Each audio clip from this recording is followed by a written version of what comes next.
नाज़रीन आदाब, मैं हूं खालिद शहबाज। आप देख रहे हैं गवाह न्यूज़। नाज़रीन, शहादत हज़रत सैयदना इमाम हुसैन रज़ियल्लाहु तआला अन्हु की याद सारी दुनिया में अक़ीदत और एहतराम के साथ मनाई जाती है।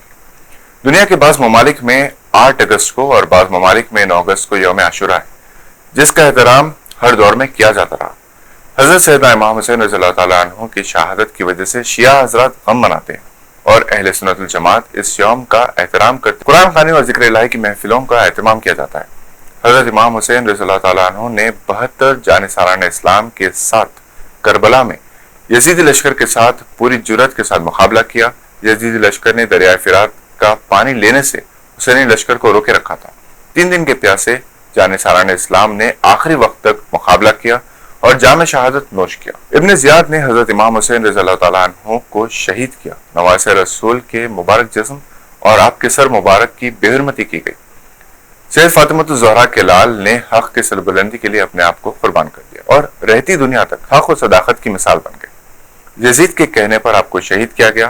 तारीख के औराख गवाह है कि जिसने करबला की जंग में नवासे रसूल पर ज्यादती की, इन्हें तकलीफ पहुंचाई, इनकी बेहरमती की, इनका इबरतनाक अंजाम हुआ और खुद यजीद की मौत भी इबरतनाक हुई। कुरान पाक अल्लाह सुब्हानहु व तआला का कलाम है, जिसको सैयदना मोहम्मद मुस्तफ़ा सल्लल्लाहु अलैहि वसल्लम पर नाजिल फरमाया गया और कुरान करीम की हिफाजत की जिम्मेदारी खुद अल्लाह सुब्हानहु व तआला ने ली है। इन ख्यालात का इज़हार मुफक्किर इस्लाम मौलाना मुफ्ती खलील अहमद शेखुल जामिया जामिया निज़ामिया ने दारुल उलूम अनवार कादिर के जलसे तकमील हिफ्ज़ कुरान मजीद, दस्तारबंदी, अताए क़िरात, तक़सीम इसनाद और इनामात के मौके पर सदारती खिताब करते हुए किया। इन्होंने कहा कि अल्लाह ताला ने हुफ़ाज़ के सीनों में कुरान को महफूज फरमा दिया। इसी तरह उलमाए कराम के जरिए माने और मतालिब और कारियों के जरिए इसके कवायद की हिफाजत फरमाता है। जलसे का आगाज हाफिज कारी अब्दुर्राफ़ी इब्राहिम साबिक़ तालिब इल्म दारुल उलूम अनवार कादिर की क़िरात कलाम पाक और हाफिज कारी से ताउस मोहिउद्दीन के नातिया कलाम से हुआ। इस मौके पर मौलाना मुफ्ती सैयद सादिक़ मोहिउद्दीन फ़हीम, प्रोफेसर मौलाना अब्दुल मजीद निज़ामी, मौलाना प्रोफेसर सैयद जहांगीर, मौलाना इज़हारुल हक़, मौलाना इस्लम शरीफ कादरी ने खिताब किया। मौलाना हाफिज अब्दुल गनी ने इस साल हिफ्ज़ मुकम्मल करने वाले 7 तलबा को तकमील हिफ्ज़ कराया और दुआ फरमाई। इस मौके पर डॉक्टर मुफ्ती हाफिज सैयद फारूक मोहिउद्दीन, मोतमद नाज़िम ने तमाम मेहमानान का खैर मकदम किया। मौलाना सैयद शाहिद मोहिउद्दीन और मौलाना सैयद आरिफ मोहिउद्दीन और दीगर मेहमान भी मौजूद थे। कॉमनवेल्थ गेम्स में निखत ज़रीन के बाद पीवी सिंधु ने भी हिंदुस्तान के लिए गोल्ड मेडल हासिल कर लिया। अब तक हिंदुस्तान को 19 गोल्ड मेडल्स हासिल हो चुके हैं। हिंदुस्तानी बॉक्सर्स, रेसलर्स के अलावा बैडमिंटन खिलाड़ियों ने भी बेहतरीन मुजाहरा करते हुए हिंदुस्तान के 75वें यौम आज़ादी के जश्न को दोबारा कर दिया। तमाम सियासी जमातों के कायदीन ने हिंदुस्तानी खिलाड़ियों को मुबारकबाद दी। तेलंगाना के चीफ मिनिस्टर केसीआर ने निखत ज़रीन और सिंधु दोनों को मुबारकबाद पेश की और इन्हें हिंदुस्तान के कौमी परचम को बुलंद करने पर मुल्क के लिए मायनाज़ करार दिया। इस मौके पर चीफ मिनिस्टर केसीआर ने सोने का तमगा जीतने वाली निखत ज़रीन से शख्सी तौर पर टेलीफोन पर बात की और इन्हें मुबारकबाद दी और कहा कि आपने गोल्ड मेडल जीतकर हिंदुस्तान की इज्जत में इजाफा किया है। रुकने कानून साज कौंसिल की कविता ने भी निखत ज़रीन को गोल्ड मेडल जीतने पर मुबारकबाद दी।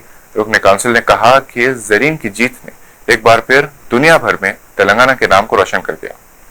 हिंदुस्तान के खिलाड़ियों ने तकरीबन हर खेल में बेहतरीन मुजाहरा किया। वुमेन्स हॉकी टीम ने ब्रॉन्ज मेडल जीता, जबकि मेंस हॉकी फाइनल में हिंदुस्तानी टीम कामयाबी अगर हासिल कर लेती है तो एक और गोल्ड मेडल हासिल कर ही लेगी, वरना सिल्वर मेडल तो यकीनी है। वुमेन्स क्रिकेट टीम ने भी फाइनल में गोल्ड मेडल के लिए मुकाबला किया, मगर 9 रन से हारने की वजह से सिल्वर मेडल ही पाया। तेलंगाना बीजेपी सदर बंडी संजय ने भी गोल्ड मेडल हासिल करने पर निखत ज़रीन को मुबारकबाद दी और ट्वीट में कहा कि आपको बहुत बहुत मुबारकबाद, भारत को आपकी कामयाबी पर फख्र है। इसी दौरान निजामाबाद लोकसभा के बीजेपी रुकन पार्लियामेंट डी अरविंद ने भी निखत ज़रीन को गोल्ड मेडल जीतने पर मुबारकबाद पेश की।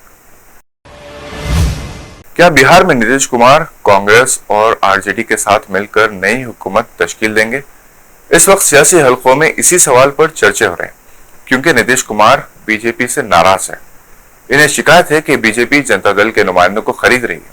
अगरचे कि पार्टी की जानिब से तरदीद कर दी गई है कि जनता दल और बीजेपी में किसी किस्म की कोई खलिश नहीं, मगर सियासी सरगर्मियों से ये वाज़ेह हो रहा है कि दाल में कुछ काला जरूर है, क्योंकि वजीर आज़म के कई प्रोग्राम्स में नीतीश कुमार ने शिरकत नहीं की। जैसे नीति आयोग के इजलास में जो वजीर आज़म की सदारत में मुनक़िद हुई, नीतीश कुमार ने शिरकत नहीं की।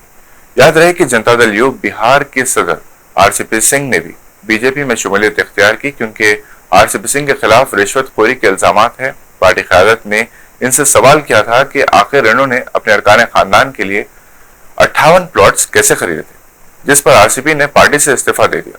حال ہی میں لالو پرساد کے بیٹے تیجسوی یادو نے بھی دعویٰ کیا ہے کہ وہ بہار میں حکومت تشکیل دیں گے۔ یہ بات انہوں نے دعوت افطار میں نتیش کمار کی شرکت کے بعد کہی تھی اور لالو پرساد کی عیادت کے لیے نتیش کمار پٹنہ کے ہاسپٹل بھی گئے تھے۔ تبھی سے یہ پیش خاصی ہو رہی ہے کہ بہار کی سیاست میں کچھ الٹ پلٹ ضرور ہو رہا ہے۔ تیجسوی نے مجلس کے بھی 4 ارکان اسمبلی کو اپنی پارٹی میں شامل کر لیا تھا۔ بی جے پی اس وقت ملک میں ون پارٹی رول کے لیے کوشاں ہے۔ فیڈریشن آف انڈین ایسوسی ایشن شکاگو کے زیر اہتمام یوم آزادی تقاریب روایتی جوش و خروش کے ساتھ منائی گئی۔ آزادی کا امرت مہوتسو کے موقع پر ڈیون ایونیو پر ایک رنگ برنگی تقریب منعقد ہوئی، جس میں ایف آئی اے کے عہدیداران این راکیش ملہوترا، راجیش پٹیل، ہنا تریویدی، شبیر پٹیل اور جناب افتخار شریف نے انتظامات کی نگرانی کی۔ مختلف ہندوستانی تنظیموں کی جانب سے یادگار پروگرامز میں پریڈ، موٹر سائیکل قافلوں اور ٹیبلو نکالے گئے۔ ہند امریکی دوستی زندہ باد کے نعرے لگائے گئے۔ قونصل جنرل امت کمار کے علاوہ مس انڈیا ورلڈ خوشی پٹیل اس تقریب میں موجود تھی۔ آج کے بلیٹن میں بس اتنا ہی۔ امید ہے کہ آپ نے ہمارے چینل کو سبسکرائب کر لیا ہوگا۔ بہت آسان ہے، سبسکرائب کریں اور بیل آئکن دبانا نہ بھولیں۔ ہم پھر حاضر ہوں گے مزید معلوماتی خبریں لے کر۔ دیکھتے رہیے گواہ۔